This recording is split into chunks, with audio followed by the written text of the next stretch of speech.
Bismillahirrahmanirrahim. Assalamualaikum warahmatullahi wabarakatuh. Selamat pagi. Salam pramuka, salam pramuka, salam pramuka. Adik-adik yang kakak cintai dan kakak banggakan, sebelum kita melaksanakan gerakan pramuka, melaksanakan pembelajaran pramuka, mari kita berdoa menurut kepercayaan masing-masing. Berdoa dimulai. Berdoa selesai. Adik-adik yang kakak cintai dan kakak banggakan, sebelumnya kakak akan memberikan semangat dulu. Salam pramuka, salam pramuka, salam pramuka.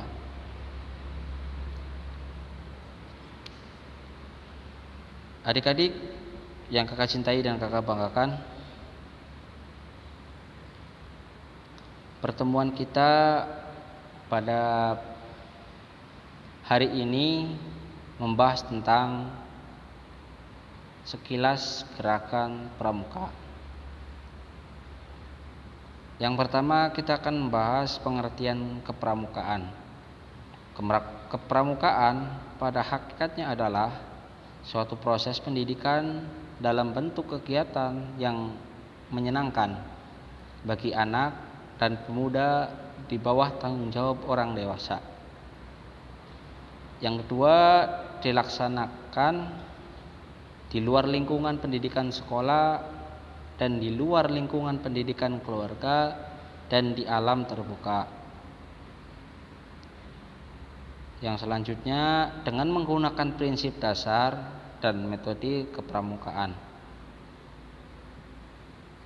Poin selanjutnya adalah sifat kepramukaan. Berdasarkan resolusi konferensi kepramukaan sedunia pada tahun 1924 di Copenhagen, Denmark, maka kepramukaan mempunyai 3 sifat, yaitu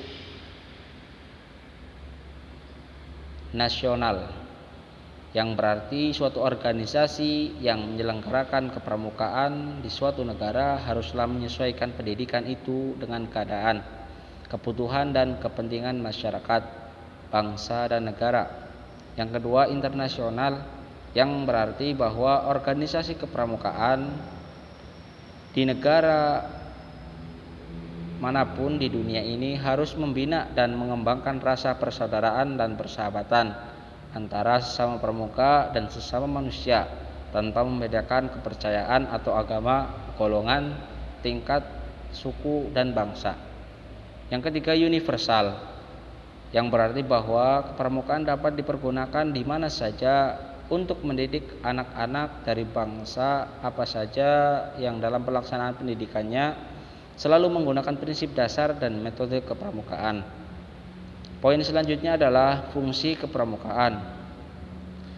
Dengan landasan uraian di atas, maka kepramukaan mempunyai fungsi sebagai yang pertama, kegiatan menarik bagi anak atau pemula. Kegiatan menarik di sini dimaksud dengan kegiatan yang menyenangkan dan mengandung pendidikan. Karena itu, permainan harus mempunyai tujuan dan aturan bermain bagi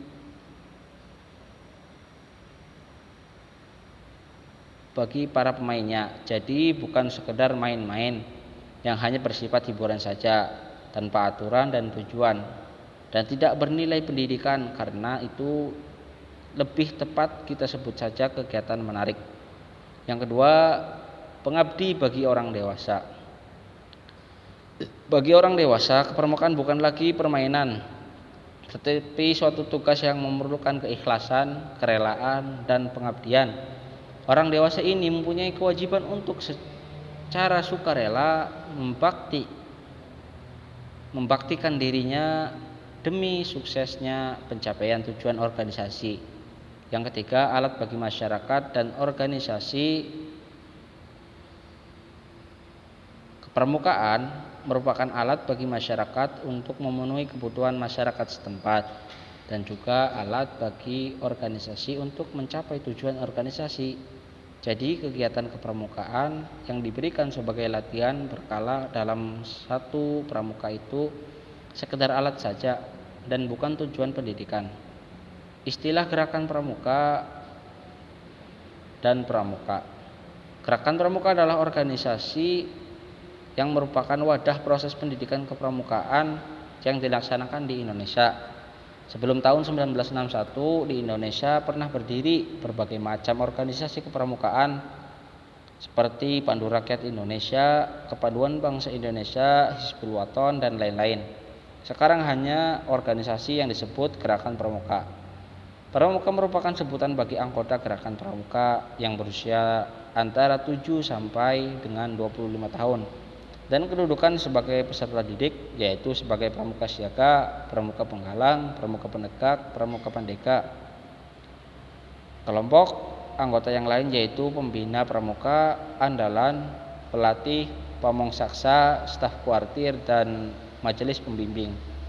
Di samping itu, kata pramuka juga dapat diartikan praja muda karana, yaitu rakyat muda yang suka berkarya. Poin selanjutnya adalah tujuan gerakan pramuka.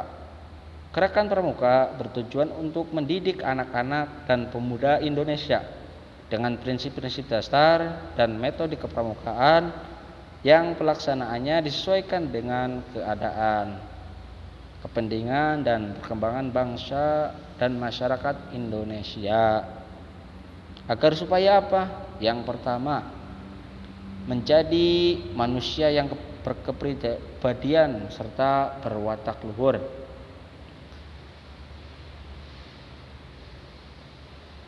A. Tinggi mental, moral, budi pekerti, kuat keyakinan beragama. B. Tinggi kecerdasan dan keterampilan. C. Kuat dan sehat fisiknya. 2. Menjadi warga negara Indonesia yang berjiwa Pancasila, setia dan patuh kepada Negara Kesatuan Republik Indonesia sehingga menjadi anggota masyarakat yang baik dan berguna, yang sanggup dan mampu menyelenggarakan pembangunan bangsa dan negara. Tujuan tersebut merupakan cita-cita Gerakan Pramuka, karena Gerakan Pramuka itu semua kegiatan yang dilakukan oleh semua unsur Gerakan Pramuka harus mengarah pada pencapaian dan tujuan tersebut. Ya, kakak rasa cukup sekian yang dapat kakak sampaikan. Kurang lebihnya kakak mohon maaf apabila ada salah-salah kata atau penyampaiannya kurang bagus. Kakak mohon maaf. Semangat belajar, jaga kesehatan selalu. Jangan lupa selalu jaga kebersihan. Doakan orang tua, doakan guru. Tunjukkan prestasi kalian, dan jangan lupa tetap rendah hati kepada siapapun itu. Kalau kita bisa menghargai orang, insya Allah kita akan dihargai oleh orang lain. Jadi kakak tutup sampai sekian. Salam pramuka, salam pramuka, salam pramuka.